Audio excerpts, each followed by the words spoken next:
Lost with the complimentary play with Penn State yesterday, but 2-0 sweep with those XFL complimentary plays. Here on the video report this weekend, giving you the Dallas Renegades on Saturday, and then coming back last night with the LA Wildcats, an 8-point underdog, winning outright by double digits over the previously undefeated DC Defenders. I'm telling you guys, it's easy to make money in these startup leagues if you just pay a little attention. Now, I've got another complimentary play coming your way tonight. It's in the NBA on the game between the New York Knicks and the Houston Rockets. But first, I want to just talk about my play that I had yesterday. It was in college basketball where, listen, guys, I've been red hot. In fact, today I'm going for college basketball winner number 20 out of 27 on the Florida State-Louisville ACC showdown. And I've been red hot overall as I'm going for winning day number 26 out of 37. But yesterday, I had my first college basketball teaser of the season. Now, I'm a guy who loves teasers, but generally I play them in football, but occasionally I will play them in basketball as well. But you've got to be aware of how to play teasers when it comes to basketball. And let me just give you the genesis of yesterday's teaser and a little advice if you're considering teasers. I think guys often make the mistake when they're playing teasers. First of all, never play more than a two-teamer.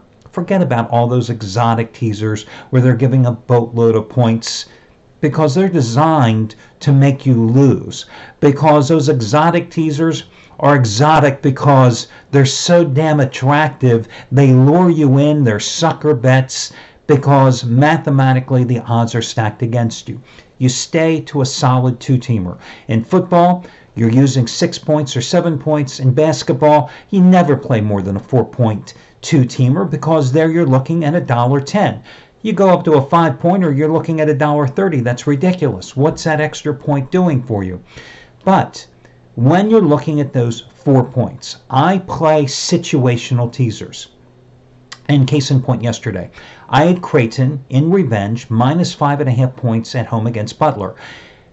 If you got my play yesterday, you saw that I thought that game boiled down to one factor: which team was going to be able to impose its will in terms of dictating the tempo. Butler, a team that likes to take the air out of the ball, which it did in the first go-round and won handily at home, and Creighton, a team that wants to accelerate the pace. Well, Creighton was able to do so yesterday, but 5.5 points, I didn't know if Butler, tough as nails defensively, was going to be able to succeed once more, or Creighton, a team that was so good at home, was going to have its way. 5.5 points. The one thing I knew, however, was that Creighton was going to win that game. 5.5 points. 4-point teaser. I'm taking Creighton in a virtual pick'em game. Perfect situational teaser play. The other game, I had Boise State in revenge at home on Senior Day against New Mexico. Now, New Mexico was without 2/3 of its starting lineup from the first time it played Boise. Boise at home, I liked them, but I kept seeing that number escalate from 9 to 9.5, while eventually it went to 10.5 points. So I looked when I placed that play, and I released it here online at 9.5. I thought, let me take those 4 points. Let me take Boise State down to a more manageable 5.5-point number. Ultimately, the game went off at 10.5. Didn't matter to me because Boise State won it by 13, but I had them comfortably covering. And that genesis of the teaser once again. I believe that when you play a basketball two-teamer, getting the 4 points, you're looking at taking a slight favorite in that range of 3, 4 to 6 points, maybe 7, and taking them down, and you're saying you like that team to just simply win the game outright, or you're taking a little heavier weighted favorite, somewhere in that range maybe of 8 to 12 points, and taking them down in that margin where you think they're definitely going to win. But can they cover that double-digit spread? Maybe not.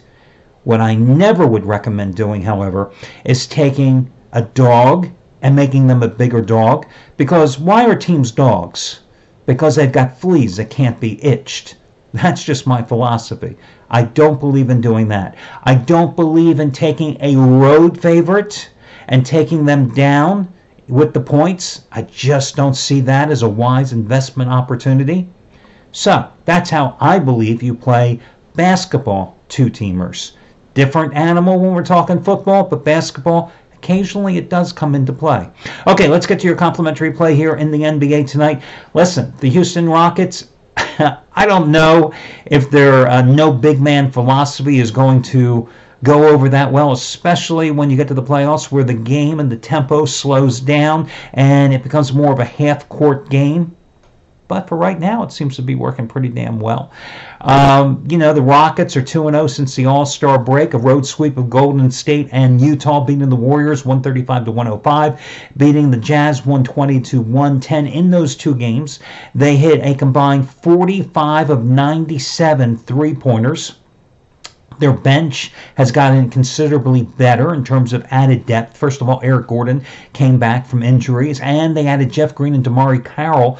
They're on a 7-2 roll. They've moved into fourth place in the Western Conference, one game behind the Clippers right now. Since getting rid of Clint Capella to the Hawks, Russell Westbrook, the floor has opened up, and that's what they wanted to do. Increase the spacing, which would primarily help Westbrook, and it certainly has.